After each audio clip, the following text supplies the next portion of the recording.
Alrighty everyone, happy Friday to you all. I hope you're all having an amazing week so far, and we've had a lot of developments happening over at Lucasfilm and Disney, everything ranging from Star Wars to Indy 5 to what's been going on, of course, everything in between, and we know that Kathleen Kennedy has been promoting Indy 5, the Dial of Destiny, for quite a while now, to really kind of set things in motion by really finding an avenue to market this thing, given that there's really not all that many TV spots out there. This is Mike Zero. Subscribe if you're new and like this video to see future Star Wars updates. I'm also on Twitter at Mike01. I thank you all so very much for the great and kind support. And what's really intriguing has a lot to do with what's going on with Indy 5 right now, is that we know that it has been going through basically a nightmarish situation. We know that they just recently have been wrapping up with the ending of Indy 5 that they chose. There were a total of 4 of them that were filmed to our knowledge, and everything related to the Dial of Destiny has not been going well when it comes to the marketing for 2 specific reasons. Number 1, Kathleen Kennedy intentionally dialed back, no pun intended, on literally just reducing the amount of revenue going into the marketing, which is why you don't really see as many TV spots or commercials or trailers that you would normally to a Star Wars film or something like that. And the other one, of course, has much to do with the fact that they are trying to save potential revenue loss from Indy 5. Now, on top of this, what's interesting is that Kathleen Kennedy recently did acknowledge this apparent boycott of Indiana Jones 5, or a group of fans that are refusing to see this movie, and she got very angry over that. She got very defensive about that, and let's get into it. Now, right now, Kathleen Kennedy has been very busy with promoting Indy 5.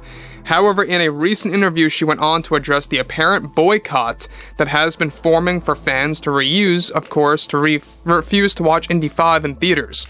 Now, Kennedy stated the following: "This is the culture that we live in now, where so-called fans sense something they don't like and refuse to see it, almost like it gives them a sense of power or authority to dictate the writers. Fans that are refusing to purchase a ticket or seeing the film are not fans, and just afraid of change that we are bringing to the Indiana franchise with diversity and female empowerment. This is truly the problem in today's world, where dedicated fandoms refuse change. This is why we have decided to gravitate toward the common moviegoer, with the ones who, of course, and who we believe the film turned out great. Mr. Mangold put his heart and soul into this thing, and this group that we see as a minority gathering others to not see this work of art are simply not fans and hold no passion for the franchise." Now, let me stop here quick. Now, what she's talking about of how this is why they are pertaining to common moviegoers for Indy 5 is because they knew that this movie was going to go against the fans. They knew it was going to upset fans. And that just goes to show you that they truly have no confidence in this movie, whether they want to admit it or not, or they're lying to themselves. They truly have zero confidence in Indy 5. This is basically a big motion picture piece that's going to promote agendas, like she just said there, diversity and female empowerment. I'm still mind-boggled to this day, because this has never been an issue.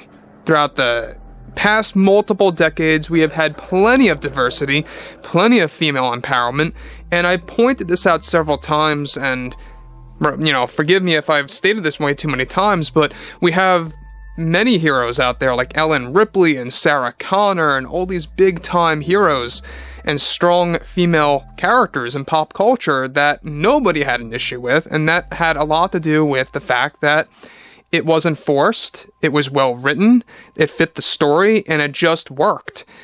When you try to emulate that, it does not work, especially when it's in the hands of somebody like Kathleen Kennedy. It comes out the worst as possible.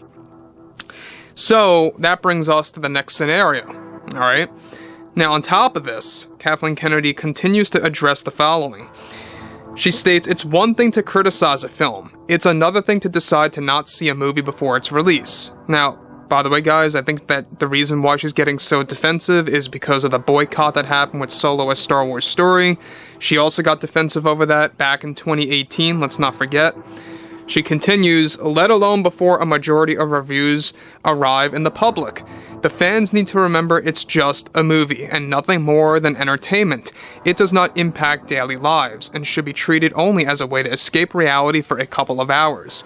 This is the magic of film. It's truly a work of art in motion, and it's going to focus on a brand new hero, played by Phoebe.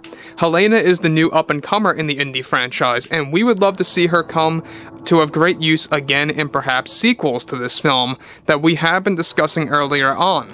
We pay no attention to the small minority refusing to see this film, and instead, we focus on the positively driven fans and common moviegoers that support this franchise. Again, basically what she's saying there toward the end is that we support people that are just going to accept whatever we want to throw at them. That's basically what she's saying there. And look, I'm usually a very positive person myself and a very optimistic person, especially when it comes to Star Wars when it's in the hands of, example, for Jon Favreau and Dave Filoni. But this is the prime example where I have no and absolutely no optimism related to Indy 5. I do not see this performing well.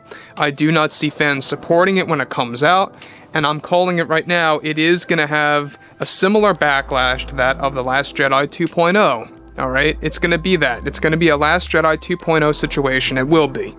So, that's unfortunate. I'm never wishing anything bad on anybody like Harrison Ford and Kathleen Kennedy, but at the end of the day, it's all because of them. It's all because of Kathleen Kennedy forcing Harrison Ford to do this and that, and I still wonder to myself, why would Ford sign up for this and really take part in such an atrocity that is going to not only taint his career, or his late career, but it's also going to taint the Indiana franchise. Because it's going to drag in these newcomers, these new fans that are going to support this film, and then they are going to grow up with that film not wanting to see the past movies. Basically, what Kathleen Kennedy is trying to do, and that's what she has also been trying to do with Star Wars. Let's not forget about Leslie Headland. I've mentioned this before. She herself even stated that George Lucas is not the overall answer to Star Wars. She said this back in 2019, she said this in 2020, she also said this back in 2021. It's her, key thing to talk about, that ditching the George Lucas philosophy is a must. And I just don't understand this mindset. I really don't. I really will never come to understand their drive and what they're trying to get at. Maybe it's a way to manipulate specific cultures, who knows, but this is unfortunate that this is where we are when it comes to a film as big as Indiana Jones, especially by Kathleen Kennedy, who, once again, mishandled yet another franchise. So this is exactly why a lot of major studios, we've talked about this, like Sony and Universal, want little to nothing to do with Kathleen Kennedy ever if the chance ever arrives. She's on a list, apparently, that restricts her from ever becoming a part of any other studio in Hollywood. Warner Brothers is another big one that wants nothing to do with her ever.